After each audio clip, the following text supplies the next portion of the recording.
สวัสดีผู้ชมกันอีกครั้งกับการถกถามกับข้าพเจ้าแม็กเนาะซึ่งวันนี้ก็เป็นวันอาทิตย์ซึ่งก็ถือว่าเป็นวันพักผ่อนเขาจะมาสบายๆมารีแลกซ์กับคลิปที่นักท่องเที่ยวต่างชาติจำนวนหลายร้อยคนท่านผู้ชมก็คือเกือบพันคนเนาะได้มีการเฮ็ดกิจกรรมลองห่วงยางเนาะอยู่ที่อำเภอปายจังหวัดแม่ฮ่องสอนท่านผู้ชมซึ่งก็เป็นการที่ชาวต่างชาตินักท่องเที่ยวจำนวนหนาแน่นเนาะที่ว่าร่วมกันเฮ็ดกิจกรรมนี้ท่านผู้ชม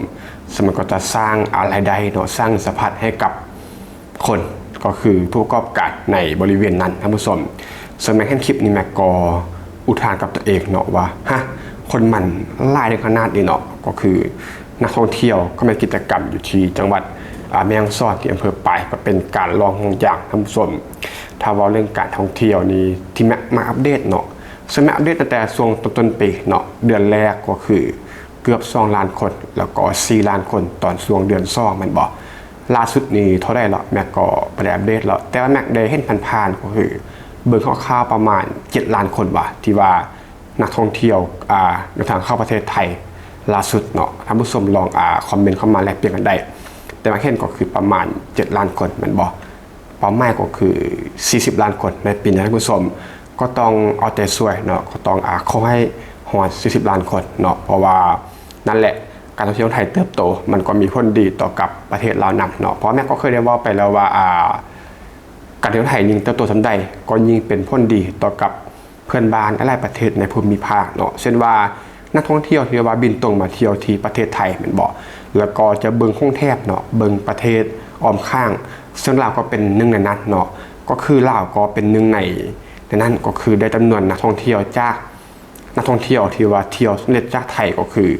จำนวนบ่น้อยเนาะที่ว่าเที่ยวไทยสำเร็จแล้วก็เบิ่งประเทศอื่นก็คือข้ามมาเที่ยวลาวต่อมาทั้งสมก็คือลาวก็ได้ครับอันนี้ส่งไปนำเนาะท่านผู้ชมนี่วิดีโอนี้ก็คือการลองเฮือนเนาะกิจกรรมลองแพท่านผู้ชมอยู่ที่อำเภอปายจังหวัดแม่ฮ่องสอนก็คือหน้าแน่นท่านผู้ชมก็คือหลายร้อยคนแล้วเนาะก็คือเกาะกลุ่มกันไปนี่ก็คือกองหน้าเนาะกองหน้าของนักท่องเที่ยวท่านหนึ่งก็คือซองเรียวไทยแลนด์ 4K เนาะแล้วก็น่าจะมีอยู่ด้านล่างแน่นอนเพราะวันนี้คือด้านหน้าเนาะก็คือจำนวนหลายเลยแหละหลายร้อยคนก็คือเกาะกลุ่มกันหนาแน่นท่านผู้ชมก็คือเป็นกิจกรรมที่ว่าน่าสนุกสนานเนาะนี่เมื่อเราสัมภาษณ์แล้วก็มีพี่ๆเพิ่นเนาะมาจัดแจงให้ก็คือทีมงานเนาะถ้าเป็นบ้านเฮาเนาะไทยลาวสิคือเฮาเบิ่งสิเฮาก็ว่าเป็นห้วยน้ำลำธารธรรมดาเนาะก็คือมีวิวธรรมชาติที่ว่าสวยงามแล้วก็เป็นห้วยน้ำเนาะแต่ว่าสำหรับนักท่องเที่ยวต่างชาตินี่ก็คือเป็นเรื่องที่น่าจะ Amazing เนาะที่ว่าได้มีกิจกรรมแบบนี้อยู่กับธรรมชาติเนาะเพราะเป็นสิ่งที่เขาจะมักท่านผู้ชมเพราะว่าแน่นอนแหละว่าบ้านเขาจะมานี่ก็คือความวุ่นวายเนาะความเจริญเนาะก็คือความแออัดเนาะซึ่งมันก็เป็นเมืองที่ว่าน่าแน่นแต่ว่าได้มาพักผ่อนธรรมชาติแบบนี้ก็คือเป็นสิ่งที่ว่าน่าจะถึกอกถึกใจเนาะจริงแห่กันมาไล่ที่ขนาดนี้ท่านผู้ชมคือจะมาอบรมกันนิดนึงท่านผู้ชมนี่ก็คือกิจกรรมอยู่ที่อำเภอปายจังหวัดแม่ฮ่องสอนเนาะก็คือได้รับคนนิยมไล่ในหมู่ของชาวต่างชาติแล้วก็ชาวไทยแต่ว่าหลักๆก็คือน่าจะเป็นชาวต่างชาติโดยส่วนใหญ่เนาะพอเบิ่งจากคลิปวิดีโอนี้ก็คือบ่เห็นแบบบ่เห็นชาวไทยเลยคือเป็นเอเชียเลยน่าจะเป็นแบบโซนยุโรปท่านผู้ชมโดยเฉพาะในช่วงหน้าร้อนก็คือช่วงนี้เนาะปัจจุบันเนี่ยก็เป็นช่วงหน้าร้อนเนาะก็มีนักท่องเที่ยวเข้ามาร่วมกิจกรรมจำนวนหลายท่านผู้ชมก็คือหลักเป็นพันคนต่อสัปดาห์เนาะเพราะว่าสัปดาห์หนึ่งเปิดแต่2 มื้อมันบอกก็คือบ่ได้เปิดทางอาทิตย์เนาะก็คือมันมีเวลาในการเปิดเนาะก็คือเป็นนักท่องเที่ยวนับพันคนแหละที่ว่ามาร่วมกิจกรรมคือเป็นจำนวนหลายท่านผู้ชมก่อสร้างเศรษฐกิจในพื้นที่เป็นอย่างยิ่งท่านผู้ชมว่าเท่ารายละเอียดเล็กน้อยเนาะก็คือเส้นทางของการลองห่วงยางท่านผู้ชมกิจกรรมนี้ก็ได้เริ่มต้นจากบริเวณเชิงสะพานเบียงเหนือตำบลเบืองเหนือแล้วก็จะไปสิ้นสุดอยู่ที่บ้านเวียงไตตำบลเวียงไตเนาะโดยมีระยะทางรวมประมาณ3 กิโลเมตรท่านผู้ชมก็คือระยะทางในการลองห่วงยางเนาะ3 กิโลเมตรแต่ว่าถ้าเป็นการขับรถ3 กิโลเมตรนี้ก็อาจจะบ่ได้ไกลแห้งเนาะแต่ว่า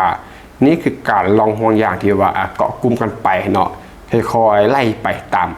สายน้ำ ซึ่งก็เป็นระยะทางที่ว่าไกลพอสมควรเนาะซึ่งมันก็เป็นกิจกรรมที่ว่าน่าสนใจหลายท่านผู้ชมถ้าเป็นคนลาวไปเนาะถ้าเป็นแม็กไปนี้อยากจะไปทำกิจกรรมนี้ไม่แน่ใจว่าจะเต็มหรือบ่เพราะว่าต่างชาติเพิ่นฝรั่งเพิ่นน่าจะเมาแล้วเนาะก็คือเต็มท่านผู้ชมถ้าว่าเรื่องความปลอดภัยนี่ก็คือมีผู้จัดกิจกรรมเนาะก็คือมีผู้ดูแลความปลอดภัยอย่างเข้มงวดทั้งว่าจะเป็นแม่น้ำธรรมดาท่านผู้ชมก็คือเป็นสนามธรรมดาเนาะก็คือบ่ได้เลิกแล้วก็บ่ได้ไล่แห่งหยังแต่ว่านั่นแหละ safety first เนาะก็คือเบิ่งเรื่องความปลอดภัยให้กับนักท่องเที่ยวอย่างเข้มงวดท่านผู้ชมก็เป็นสิ่งที่ว่าดีหลายโดยมีการกำหนดอัตราส่วนเจ้าหน้าที่ก็คือผู้ดูแลความปลอดภัยเนาะเจ้าหน้าที่ผู้ดูแลความปลอดภัย1คนต่อกับผู้เข้าร่วมด้วยนักท่องเที่ยวนี่12คนท่านผู้ชมก็คือนักท่องเที่ยว12คนต่อกับผู้ดูแลความปลอดภัย1คนเนาะ24คนก็เจ้าหน้าที่2คนท่านผู้ชมก็ประมาณนี้เนาะก็ไล่ตามจำนวนนักท่องเที่ยวเนาะก็คือพร้อมกับทีมกู้ภัยทีมกู้ชีพเนาะสแตนด์บายอยู่ตลอดเวลาท่านผู้ชมนี่แหละก็คือการเตรียมความพร้อมการบริการที่ว่าเข้มงวดในเรื่องของความปลอดภัยให้กับนักท่องเที่ยวของไทยเนาะคือเป็นสิ่งที่ว่าดีหลายแล้วก็เป็นสิ่งที่ไทยนั้นเอาใจใส่ท่านผู้ชมคือเฮาเบิ่งเนาะถ้าเป็นเขาก็บ่ข้อพาดพิงประเทศอื่นเนาะเฮาเบิ่งว่าแม่น้ำสายน้อยๆเนาะแล้วก็บ่ได้เลิกท่านผู้ชมบ่ฮอดว่าเขาทะเลซ้ำก็คือเป็นแม่น้ำตื้นๆสายน้อยๆแล้วก็บ่ได้ไล่แห่งหยังเนาะแต่ว่าทางผู้จัดนี่ก็คือเพิ่นก็ยังเต็มที่เนาะก็คือบ่ประมาทในเรื่องของการท่องเที่ยวแล้วก็เรื่องของการบริการแด่เนาะก็คือการจัดห่วงยางเมื่อเวลามันคากันเรื่องเวลามันคาไม้คาฟังต่างๆเนาะก็คือเต็มที่คือเป็นเรื่องที่ว่าดีหลายกับการเข้มงวดเรื่องการท่องเที่ยวท่านผู้ชมก็คือเรื่องความปลอดภัยเนาะแล้วก็ส่วนเวลาในการจัดกิจกรรมดังกล่าวนี้ก็คือทุกวันอังคารแล้วก็วันศุกร์ของแต่ละอาทิตย์เนาะก็คือจะมี2มื้อวันอังคารแล้วก็วันศุกร์นี่ก็คือพากันขึ้นฟังท่านผู้ชมนี่ก็คือฮอดฟังละก็หลายคนท่านผู้ชมเรือเบิ่งจากจอภาพนี้น่าจะมีอยู่ข้างล่างอีกเดี๋ยวบอกล่างกองนะเพราะว่านี่ก็คือหน้ากองนี่ก็คือจำนวนหลายใหญ่แหละเนาะนี่หอดแล้วก็เก็บเข้าไปข้างมันเนาะเก็บห่วงยางไว้ข้างมันแบกก็คือรับผิดชอบเองแบกขึ้นฝั่งท่านผู้ชมเพราะว่านักท่องเที่ยวหลายคนเนาะจะให้มีผู้ดูแลเอาขึ้นไปให้ก็บ่ไหวเนาะไล่ห่วงยางก็เก็บให้เก็บมันคนละไม้คนละมือก็เป็นสิ่งที่ว่าดีอยู่แล้วเนาะก็บ่หนักหน้าอย่างสำหรับห่วงยางคนละอันท่านผู้ชมสำหรับค่าบริการก็คือราคารองห่วงยางเนาะเริ่มต้นอยู่ที่350 บาทต่อคนเนาะก็ขึ้นอยู่กับการบริการเสริมเช่นว่าการรับส่งจากที่พักเนาะก็คือจะมีทีมงานเพิ่นเนาะที่ว่าไปรับจากที่พักมาอยู่ที่สถานที่รองห่วงยางเนาะแล้วก็เรื่องของเครื่องดื่มระหว่างทางก็คือการซื้อเครื่องดื่มต่างๆเฉลี่ยอยู่ที่250 บาท350 บาทต่อคนก็ถือว่าบ่ได้แพงเนาะก็ถือว่าเป็นราคาที่ว่าคุ้มค่ากับการใช้จ่ายก็บ่ได้แพงเลยกับการที่ลองห่วงยาง3 กิโลเมตรสมอยู่ธรรมศาสตร์เนาะกิจกรรมที่ว่าสนุกสนานกับเงิน200-300 บาทท่านผู้ชมซึ่งนั่นแหละเนาะมันก็เป็นผลกระทบต่อกับเศรษฐกิจเนาะผลกระทบเชิงบวกเช่นว่ากระตุ้นเศรษฐกิจที่ว่าเกี่ยวข้องท่านผู้ชมเช่นว่าธุรกิจที่พักร้านอาหาร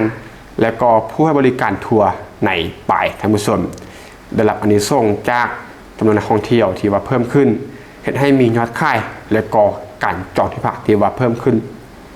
แน่นอนแหละว่านักท่องเที่ยวโดยเฉพาะคือกลุ่มนี้เนาะที่ว่าจะเดินทางมาเข้าร่วมกิจกรรมหลายร้อยคนแล้วก็เป็นพันคนหลายพันคนต่อสัปดาห์เนาะคือมีการจองกันล่วงหน้าแน่นอนเนื่องจากว่าจะมาเนาะมันก็จองที่พักมันบ่หรือว่าจะ walk in ก็แล้วตามแล้วก็หันห้างต่างๆในอำเภอไปตอนแม่ฮ่องสอนนี้ก็ต้องได้ครับอันนี้ส่งเป็นนำท่านผู้ชมนอกจากผู้จัดแล้วนอกจากผู้ที่ให้บริการเรื่องของห่วงยางแล้วก็มีนั่นแหละที่เกี่ยวข้องก็คือที่พักร้านอาหารก็จะรับอันนี้ส่งเป็นนำเนาะก็จะได้ยอดค่ายอดจองที่ว่าเพิ่มขึ้นท่านผู้ชมนอกจากนั้นก็ยังสร้างงานให้กับประชาชนในชุมชนท่านผู้ชมเช่นว่าการจ้างงานในภาคของบริการทั้งในภาคส่วนของผู้ประกอบการรองห่วงยางท่านผู้ชมก็คือไกด์ท้องถิ่นและก็พนักงานดูแลความปลอดภัยเนาะตอนที่ได้ว่าไปว่า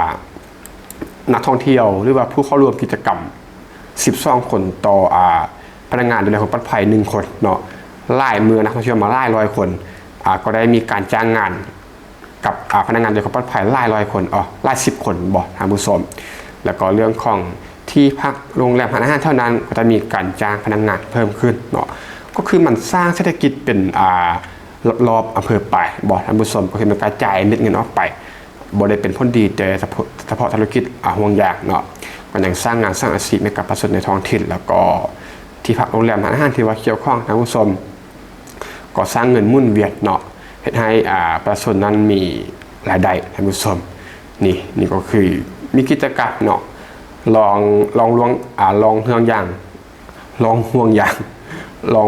แล้วก็มีการขึ้นกิจกรรมเนาะปาร์ตี้กับวิวธรรมชาติวิวแคมป์น้ำท่านผู้ชมก็เป็นสิ่งที่นักท่องเที่ยวมักแหละเนาะก็คือบรรยากาศใหม่ๆถ้าเป็นเรื่องพับบาร์ก็คือกรุงเทพก็มีเนาะหรือว่าจากบ้านเมืองก็จะมามันก็สิ้นเคยอยู่แล้วนี่คือมาเปลี่ยนบรรยากาศเนาะปาร์ตี้กับธรรมชาติกับห้วยน้ำลำธารเนาะก็เป็นสิ่งที่แฮปปี้ไลฟ์ท่านผู้ชมก็มันก็แล้วกันนับเรื่องเราใน EP นี้เนาะคือแม้ว่าแปลงแหละว่าเป็นวันอาทิตย์เนาะก็ถือว่าเป็นวันที่พักผ่อนเนาะสบายๆแม้ก็จะมาอบรมท่านผู้ชมเรื่องจ้าไว้ให้คลิปนี้ก็คือมันว้าวเนาะนักท่องเที่ยวหลายร้อยคนร่วมกันกิจกรรมจึงหยิบมา